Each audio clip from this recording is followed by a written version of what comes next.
Stranger Things is filled with incredible characters. Complex, messy, unforgettable. But out of everyone, there's one character I cannot stop thinking about. To the point where I'm actually delaying watching the next season because I'm terrified he might not make it.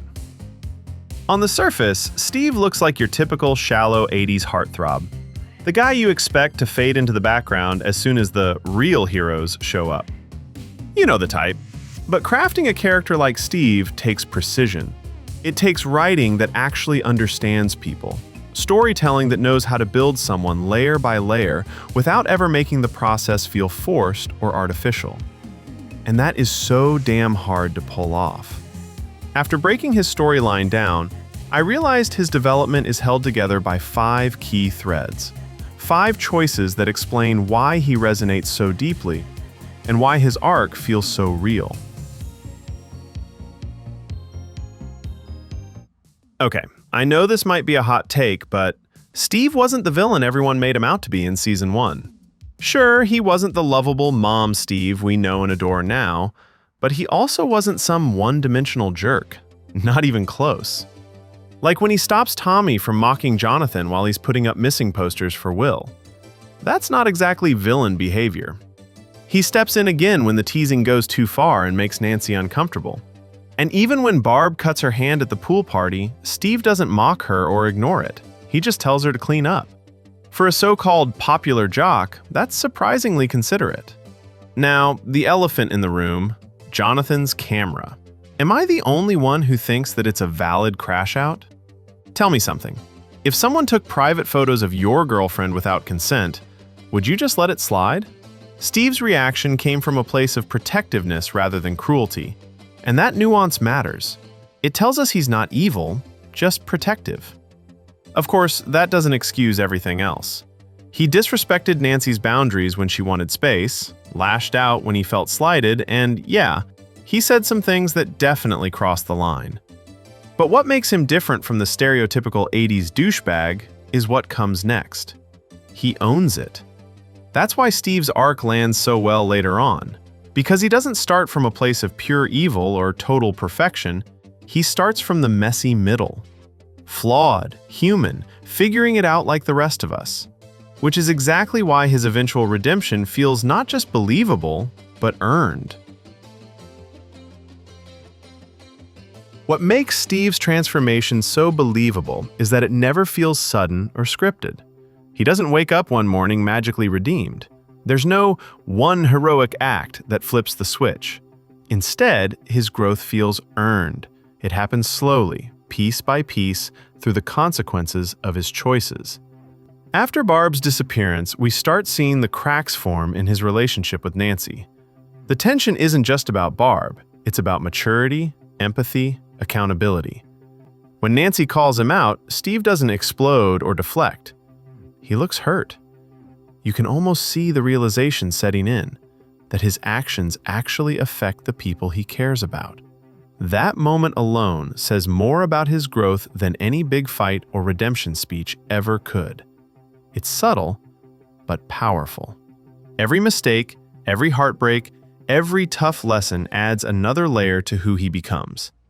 It's slow, it's messy, it's real, and it works. Steve doesn't change because the story needs a hero. He changes because life forces him to.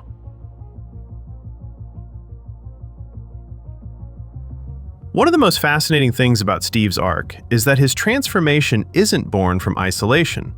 It's born from connection. He doesn't disappear into the woods for a soul-searching montage. He doesn't train under some level 99 mafia boss. Nope, his growth happens through the people he loves. The ones who challenge him, the ones who frustrate him, and the ones who refuse to give up on him. That's how real change works. People shape us. They push us, they expose our flaws, and sometimes they save us without even realizing it. And that's exactly what happens with Steve Harrington. Every meaningful relationship he has in Stranger Things, Nancy, Dustin, Robin, becomes a reflection of where he is and where he's headed. Nancy is the starting point. Through her, Steve learns that affection isn't about possession or status, it's about respect. His early relationship with her exposes his worst traits: insecurity, jealousy, immaturity. But it also gives him a reason to grow, a reason to try. When he sees how much pain his selfishness causes, he learns to let go. And the fact that he still genuinely cares for Nancy shows how far he's come from the boy who just wanted her to look good on his arm. Then there's Dustin, the ultimate curveball friendship. No one saw it coming, and yet it became one of the most heartwarming parts of the entire show. Dustin looks up to Steve, not because he's cool, but because he's dependable. And Steve, for the first time, finds purpose in being that person. He's not helping Dustin for clout or attention.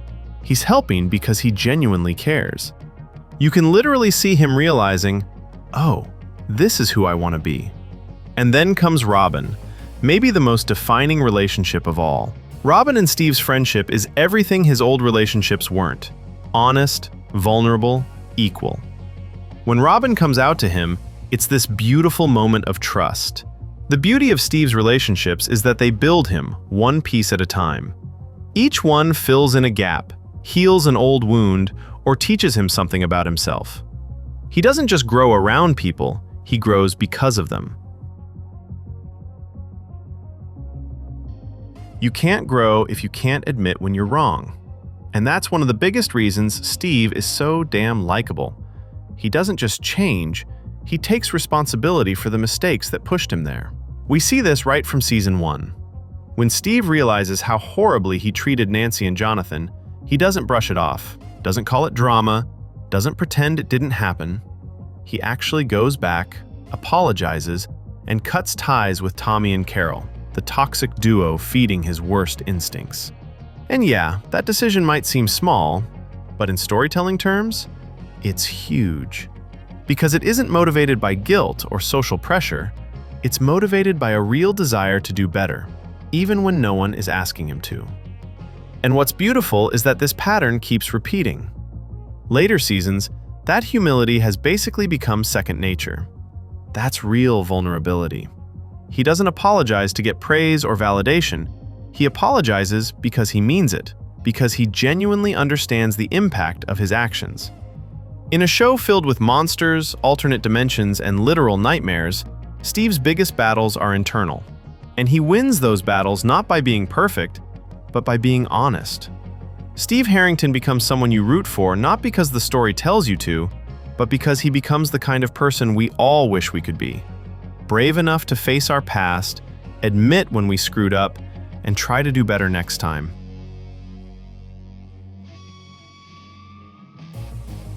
If there's one thread that ties Steve Harrington's entire arc together, it's this.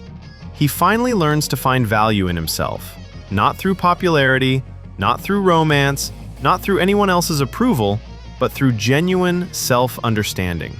By season 2, we see him starting to take pride in doing good rather than looking good. Babysitting Dustin and the kids, fighting demodogs, standing up to Billy, none of those things earn him popularity points. In fact, they probably make him look like a total weirdo to his old crowd. But for once, he doesn't care. He's doing what feels right, not what looks cool. By the time we get to the later seasons, Steve isn't defined by who he dates, who validates him, or what people think of him. He's defined by his choices, his actions, his heart. Maybe that's why his character resonates so deeply, because beneath all the 80s nostalgia, the monsters, the upside-down chaos, Steve Harrington represents something real. The idea that people can change, that we can mess up, fall apart, heal, rebuild, and come out better than before.